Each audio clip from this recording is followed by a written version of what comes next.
So today I have the Voyo version 3 to unbox. This is the newer model that has a Pentium N4200 in there. That's a 14 nanometer, the successor to the Atom Cherry Trail, basically. Now this here has 32 gigabytes of internal storage as an eMMC, and there's also 128 gigabytes of SATA 3 storage on there. I don't know which one's going to be configured, so I'll have to check that one out to see which is going to be the boot drive, but I assume it'll be the faster SSD, and that apparently is user upgradable. So it's got a yoga style design. You can flip the keyboard around on this notebook. It's got a 13-inch screen, 1080p. Let's get this unboxed here. Pick this one up from gearbest.com. And it is double boxed because the packaging's had quite a rough journey by the looks of it. It's quite beat up.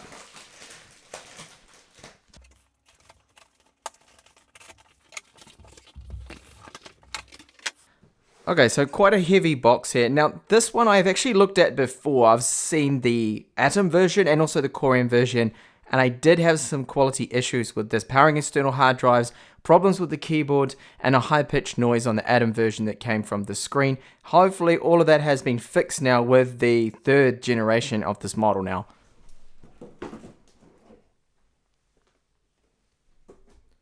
So last time I got the grey versions, I decided to be a little bit different now and get the super bright orange version. So an instruction leaflet, that is in English, it's just outlining a few things, also in Chinese. And then the power supply, that's all that's in the box. Now they have an EU one, as you can see, which is really good, means I don't need to use an adapter. And that's rated to 12 volts, 3 amps.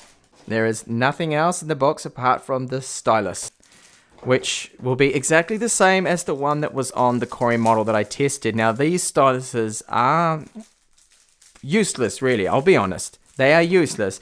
All it is a more accurate pointer, because there is no pressure sensitivity with the tip whatsoever. It's just a straight active stylus. You need to charge it via the micro USB port on the top there that it's got, micro USB 2. And yeah, I don't really like these styluses, but I will test it out. But you'll see that it's quite useless, really. So a super bright fluorescent orange color. That stands out a mile away, so you'll be able to actually find this in the dark, probably. So just open that up. Now you can see the keyboard, rather large looking bezels on it, of course, because it still acts as a touch screen. So they're giving you some room around it at least, so you can pick it up and hold it like a tablet. Pre-applied screen protector. So we've got some microphones down the bottom here, front-facing 2 megapixel webcam. And there are little rubber feet sticking out here, but I can see there's a little bit of flex already in the design of this. On the left-hand side, we've got a USB 2 port, 3.5mm headphone jack. This slot here is for a SIM card if you had a model that supported or had a modem inside that had 3G or 4G, which this one doesn't.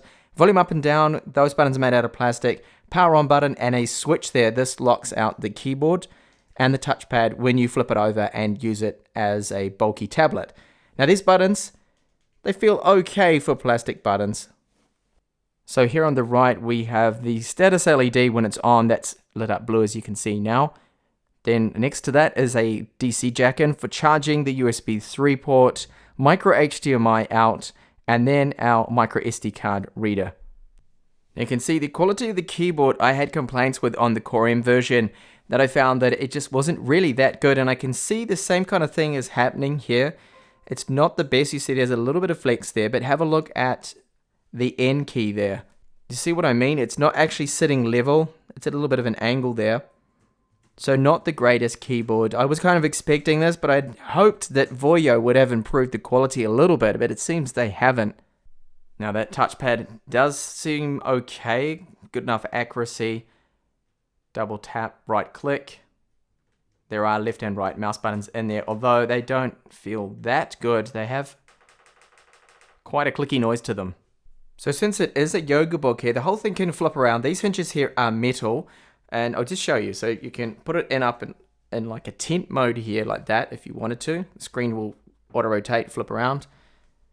And you want to use it like a tablet, then you can simply flick that switch on the side, lock out the keyboard, and flip it back like so. And now it becomes a 13-inch, rather bulky and heavy tablet, but at least it can do this, which is quite good. Along the bottom either side are these downward firing speakers. I don't particularly like speakers that are firing downward because they don't sound as good. And if you use it like a laptop on your lap, then you'll be blocking them. Now, I have the screen here set to 100%, and when I first powered it on, I thought, oh, hang on, the screen's on like 25% brightness. I'll just go and set that to 100, and to my surprise, it is on 100 there. So that is 0%, which I can hardly see, which will be okay for nighttime use. But this screen is very dull. This is not really that bright. I'll measure that later on. So I'll just have a look and see how much it weighs. Comes in at 1.63 kilos. So time to test out those USB ports. Will they power an external hard drive? That's the question, because my Voyo V3 that I had, the Atom version, had a lot of troubles. It just didn't output sufficient power.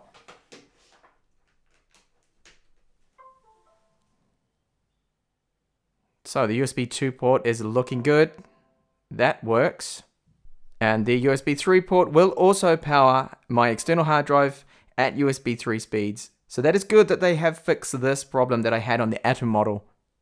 So the screen front on now with my lights turned away looks a little better, but it still isn't really bright enough, I feel. So I have the stylus here, and it does work as expected. So it will work really as a pointer there because it doesn't have those pressure sensitivity levels.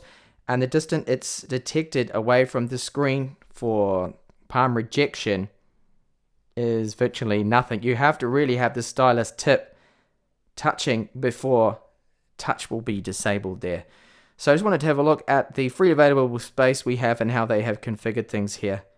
So let's have a look. So C drive is going to be, the boot drive as expected. It's just logical they used the solid state drive and not the eMMC as the boot drive. So we've got 102 gigabytes free, and then 27 gigabytes free on that 32 gigabytes eMMC, which they have fooled with drivers, I think, just like they did with the Voyo V1 mini PC I looked at with this exact chipset in it.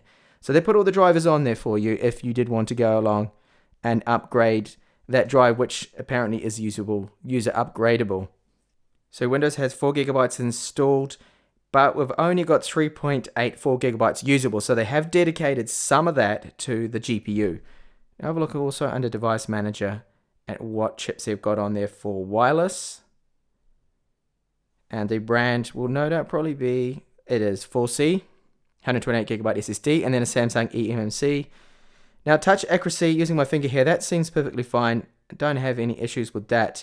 So it's got Intel dual band wireless AC 3165. That is actually quite a good chip. That's in the Cube Mix Plus and the i7 book, and it works really well with very fast speeds and good range. So that's one positive out of this notebook so far. When the press material mentioned it has a user replaceable SSD, I expected to see like a little flap or a slot on the back so we could just go along and replace that SATA M.2 22x42 drive, but there's nothing here. So you have to remove all of these screws on it and then take off the whole back plate to access the SSD there.